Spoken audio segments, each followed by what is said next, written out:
Detail చూస్తే Warangal Congress MP సీటుపై రోజు రోజుకి ఉత్కంఠ రేపుతోంది.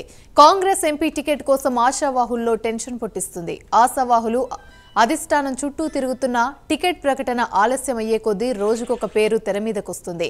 టికెట్ ప్రయత్నంలో తగ్గేదే లేదు అంటూ విశ్వ ప్రయత్నం చేస్తున్న హస్తం పార్టీలు, హస్తం నేతలు క్షేత్రస్థాయిలో సర్వేలు చేస్తూ తీవ్ర కసరత్తులో అధిష్టానం ఇప్పటికే బీఆర్ఎస్ ఎంపీ అభ్యర్థిగా కడియం కావ్య చేయగా బీజేపీ ఎంపీ అభ్యర్థిగా ఆరూరి రమేష్ పేరు ప్రకటించింది. కాంగ్రెస్ అభ్యర్థి ఎవరనే దానిపై జిల్లాలో సర్వత్రా చర్చ నడుస్తోంది.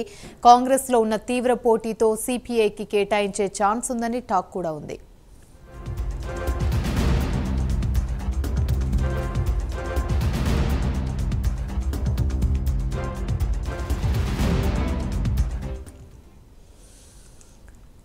వరంగల్ కాంగ్రెస్ ఎంపీ సీటుపై రోజుకొక ఉత్కంఠ రేపుతుంది. కాంగ్రెస్ ఎంపీ టికెట్ కోసం ఆశావాహులలో టెన్షన్ పుట్టిస్తుంది. ఆశావాహులు అధిష్టానం చుట్టూ తిరుగుతున్న టికెట్ ప్రకటన ఆలస్యమయ్యే కొద్దీ రోజుకొక పేరు తెర మీదకొస్తుంది.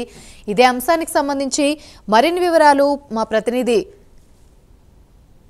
తిరుపతి అందిస్తారు. తిరుపతి, చెప్పండి.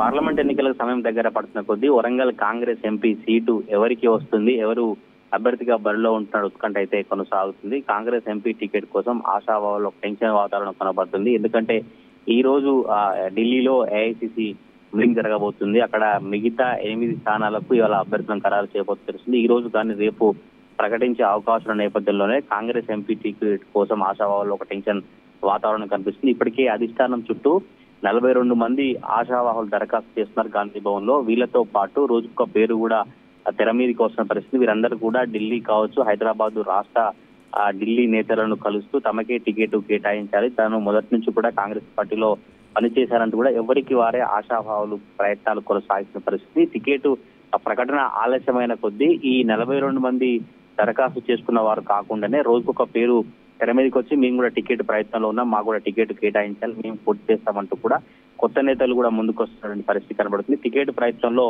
తగ్గేదేలే అంటూ హస్తం నేతల పార్టీలు అయితే ఎవరికి వారే ముమ్మర ప్రయత్నాలు కొనసాగిస్తున్నారు. ఇలా ఆశావాహుల ప్రయత్నాలు కొనసాగుతుంటే అధిష్టానం మాత్రం క్షేత్రస్థాయిలో ఎవరెవరు ఉన్నారు బరిలో వాళ్ళ పేర్లతో సర్వేలు నిర్వహిస్తున్న పరిస్థితి. సర్వేలో ఎటువంటి పరిస్థితులు ఉన్నాయి, సర్వేలో ఎవరికి ఎక్కువ బలం కనబడుతుంది, సర్వేలు చేస్తే ఏ అభ్యర్థి ఎట్లా ఉంటుందో అవన్నీ చూసిన తర్వాతనే అధిష్టానం ఖరారు చేసి సిద్ధపడిన పరిస్థితి. ఈ రోజు కానీ రేపు వరంగల్ కాంగ్రెస్ ఎంపీ అభ్యర్థిని ప్రకటించే అవకాశం అంటే తెలుస్తుంది. కాంగ్రెస్ నుంచి పోటీ చేసేందుకే చాలా మంది నేతలంతా సిద్ధంగా ఉన్నారు. ఎందుకంటే కాంగ్రెస్ ప్రభుత్వం అధికారంలో ఉంది కావచ్చు, కాంగ్రెస్ సంబంధించిన కార్యకర్తల క్యాడర్లో జోష్ ఉంది. కాంగ్రెస్ పార్టీ నుంచి అయితేనే గెలుస్తామన్న ఉద్దేశంతో కాంగ్రెస్ పార్టీ నుంచి పోటీ చేసేందుకు చాలా మంది నేతలు ముందుకు వచ్చిన పరిస్థితి కనబడుతుంది. ఇప్పటికే బీఆర్ఎస్ పార్టీ ఎంపీ అభ్యర్థిగా కడియం కావ్యను ఖరారు చేసిన అధిష్టానం బీజేపీ ఎంపీ అభ్యర్థిగా ఆరు రమేష్ ఖరారు చేసింది. వరంగల్ ఎంపీ సీటు విషయంలో బీజేపీ బీఆర్ఎస్ ఇద్దరు అభ్యర్థులు ఖరారు కావడంతో వరంగల్ ఎంపీ అభ్యర్థిగా కాంగ్రెస్ పార్టీ నుంచి ఎవరు బరిలో ఉంటున్నారు, కాంగ్రెస్ పార్టీ ఎవరిని తీసుకొస్తుంది, కాంగ్రెస్ పార్టీ ఎటువంటి సామాజిక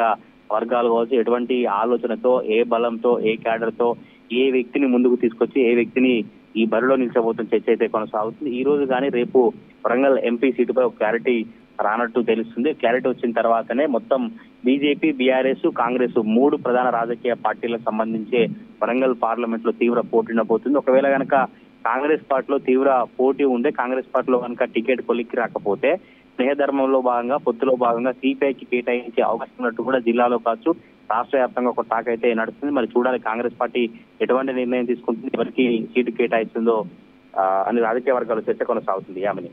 థ్యాంక్ యూ తిరుపతి.